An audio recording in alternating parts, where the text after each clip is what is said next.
Good afternoon, saints. Good afternoon.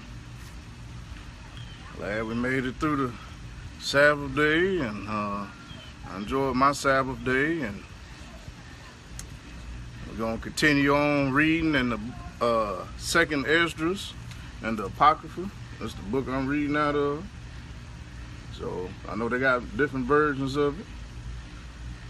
This one's by Joseph Lumpkin, and they got the one with the King James. Well, this is the King James version, but you know, depending on which one you order, you know, I think they got a red one that say just Apocrypha on it, King James version, and this is the King James version. This got more of the books in it than some of the ones they got on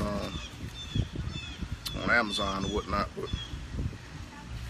we're gonna continue reading on in some of this advanced Bible study. And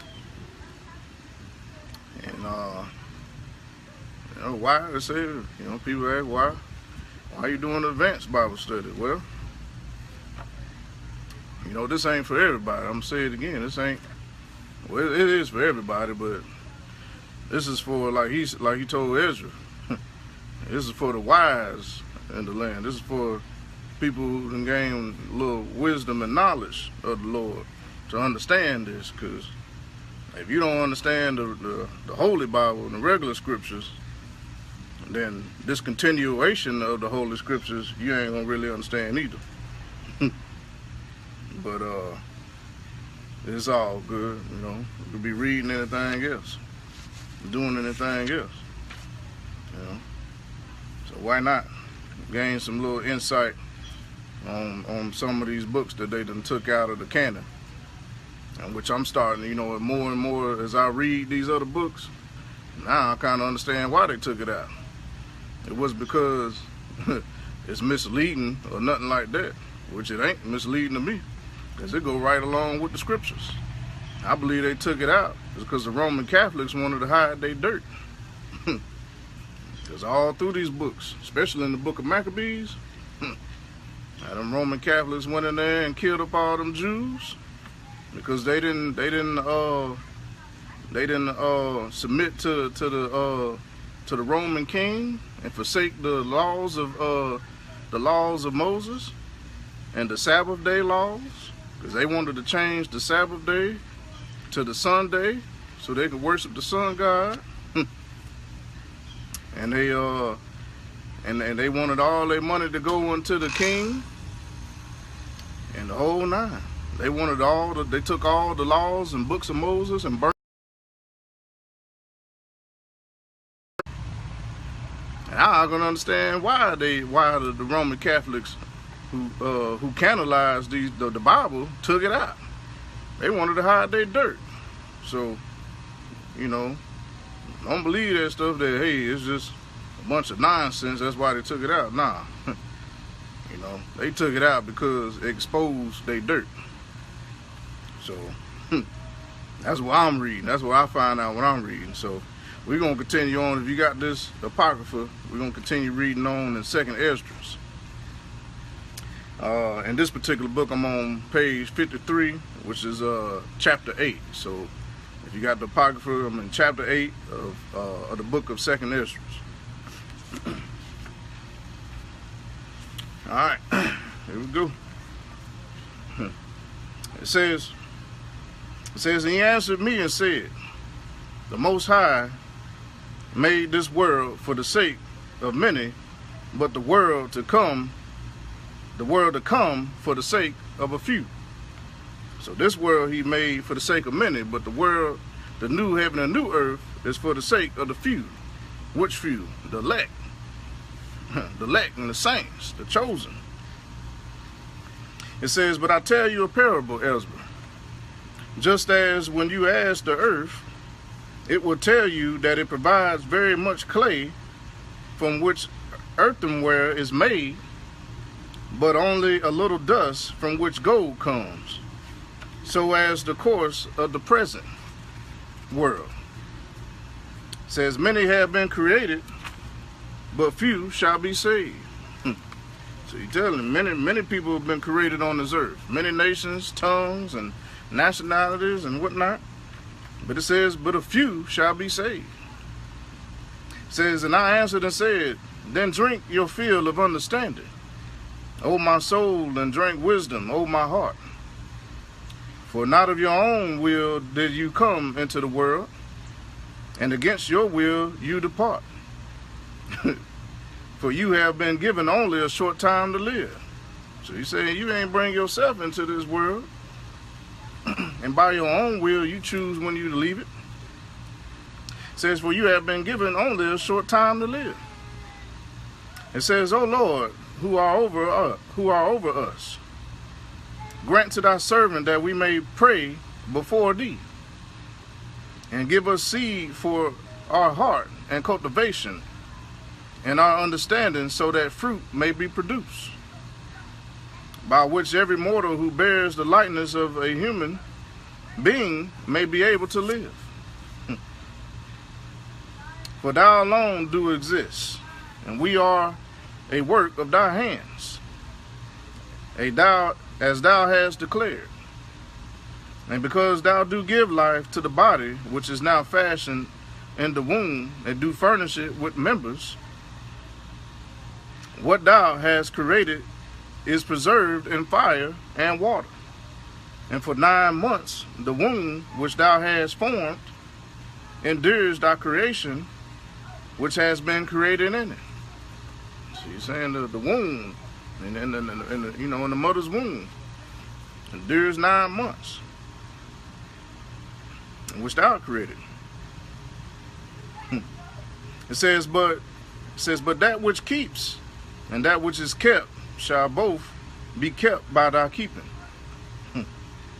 And when the womb gives up again what has been created in it, thou hast commanded that from the members themselves, that is, from the breast, milk should be supplied, which is the fruit of the breast, so that what has been fashioned may be nourished for a time, and afterwards thou wilt guide him in thy mercy. It says, thou hast brought him up in thy righteousness, and instructed him in the law, and reproved him in thy wisdom. Thou wilt take away his life, for he is thy creation. And thou wilt make him live, for he is thy work. So he's saying the Lord giveth and take away life. Lord thy God, thy Elohim, Jehovah. Says, if then thou wilt suddenly and quickly destroy him, who with so great labor was fashioned by thy command, to what purpose was he made? And now I will speak out about all mankind, thou knowest best, but I will speak about thy people, for whom I am grieved. It says, and about thy inheritance, for whom I lament, and about Israel, for whom I am sad, and about the seed of Jacob, for whom I am troubled. So therefore I will pray before thee for myself and for them, for I see the failings of us who dwell in the land. I have heard of the swiftness of the judgment that is to come. Therefore hear my voice, and understand my words, and I will speak before thee. The beginning of the words of Esdras' prayer, before he was taken up, he said, O Lord, who inhabitest eternity, whose eyes are exalted, and whose upper chambers are in the air, whose throne is beyond measure, and whose glory is beyond comprehension, before whom the hosts of angels stand trembling, and at whose command they are changed to wind and fire, whose word is sure, and whose utterance are certain, whose ordinance is strong, and whose command is terrible, whose look dries up the depths, and whose indignation makes the mountains melt away, and whose truth is established forever. Hear, O Lord, the prayer of thy servant, Hear, O Lord, the prayer of thy servant, and give ear to the petition of thy creature. Attend to my words, for as long as I live, I will speak, and as long as I live, I have understanding. And as long as I have understanding, I will answer. O look not upon the sins of thy people, but at those who have served thee in truth. Regard not the endeavors of those who act wickedly, but the endeavors of those who have kept thy covenants amid afflictions. Think not on those who have lived wickedly in thy sight, but remember those who have willingly acknowledged that thou art to be feared. Let it not be thy will to destroy those who have had the ways of cattle, but regard those who have gloriously taught thy law.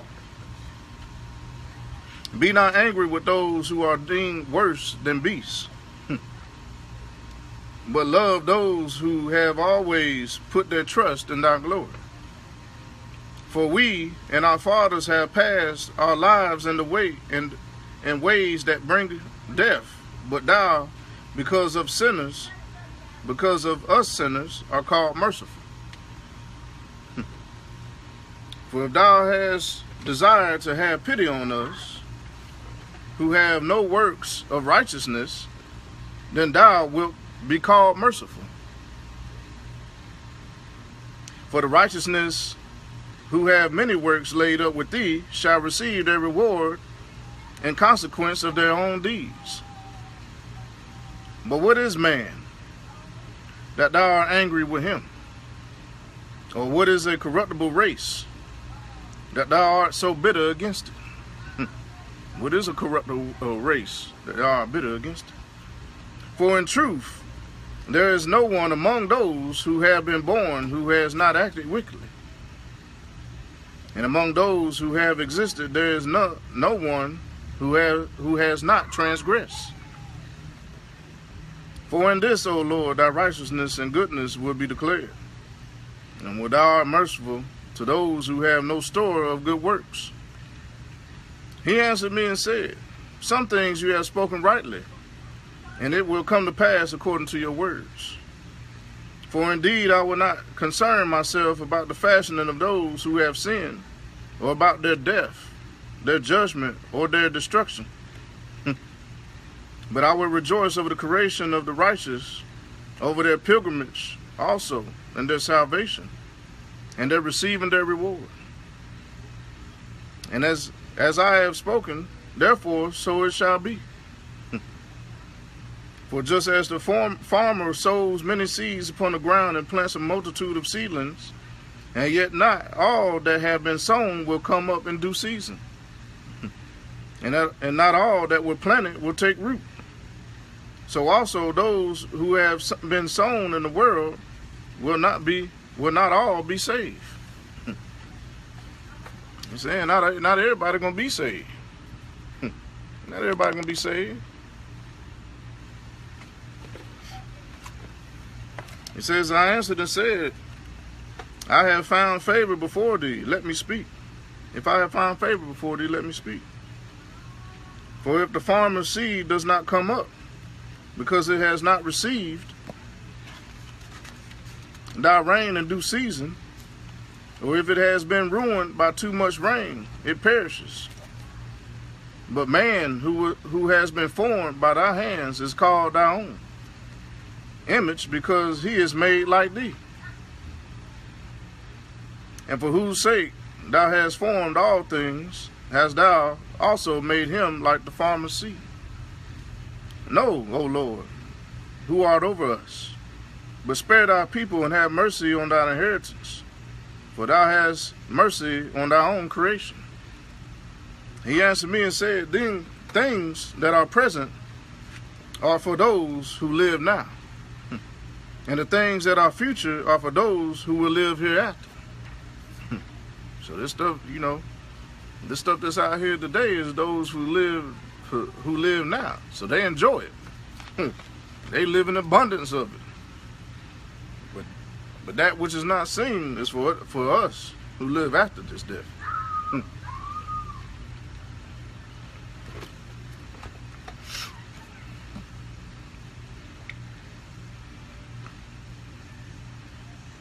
It says, for you come far short of being able to love my creation more than I love it.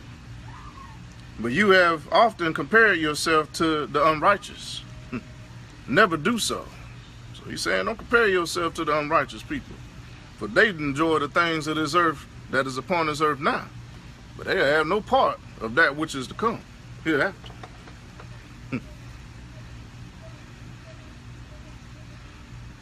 It said, but even in this respect, you will be praiseworthy before the Most High, because you have humbled yourself as is becoming for you, and have not deemed yourself to be among the righteous in order to receive the greatest glory. He humbled himself. It says, for many miseries will affect those who inhabit the world in the last times, because they have walked in great pride. But think of your own case and inquire concerning the glory of those who are like yourself. Because it is for you that paradise is open. The tree of life is planted. The age to come is prepared. Plenty is provided. A city is built. Rest is appointed. Goodness is established and wisdom perfected beforehand. The root of evil is sealed up from you. Illness is banished from you, and death is hidden. Hell has fled, and corruption has been forgotten. Sorrows have passed away, and in the end, the treasure of immortality is made manifest. Therefore, do not ask any more questions about the multitude of those who perish, for they also received freedom. But they despised the Most High and were contemptuous of his law and forsook his ways. So he's saying, don't ask no more about those who getting ready to perish because of their wickedness, because they received the same freedom as the righteous did. But he said they despised the Most High God and were contemptuous of his law and forsook his ways. It says, moreover, they have even trampled upon his righteous ones. They trampled upon the righteous and said in their hearts that there is no God, that there is not God, though knowing full well that they must die. For just as the things which I have predicted await you, so the thirst and torment which are prepared await them. For the Most High did not intend that men should be destroyed, but they themselves who were created have defiled the name of him who made them, and have been ungrateful to him who prepared life for them. Therefore my judgment is now drawing near, and I have not shown this to all men, but only to you and a few like you. As I say, this ain't for everybody. This is for those who narrow their walk, who's ready, and who has received the Holy Spirit, and the Spirit of truth and wisdom in these last days. This is who this word is for. This ain't for the wicked and those who don't have no understanding because they don't have the Holy Ghost. He said, I have not shown this to all men, but only to you and a few like you. Then I answered and said, behold, O Lord, thou hast not shown me a multitude of the signs which thou wilt do in the last times. But thou hast not shown me when thou wilt do them. He answered me and said, measure carefully in your mind. And when, chapter 9, we're in chapter 9 now. Chapter 9, 2nd Esdras chapter 9. He answered me and said, measure carefully in your mind when you see that a certain part of the predicted signs are past. Then you will know that it is the very time when the Most High is about to visit the world, which he has made. So when there shall appear in the world earthquakes, tumults of peoples, intrigues of nations, wavering of leaders, confusion of princes, then you will know that it was of these that the Most High spoke from the days that were of old, from the beginning. For just as with everything that has occurred in the world, the beginning is evident, and the end manifest. So also are the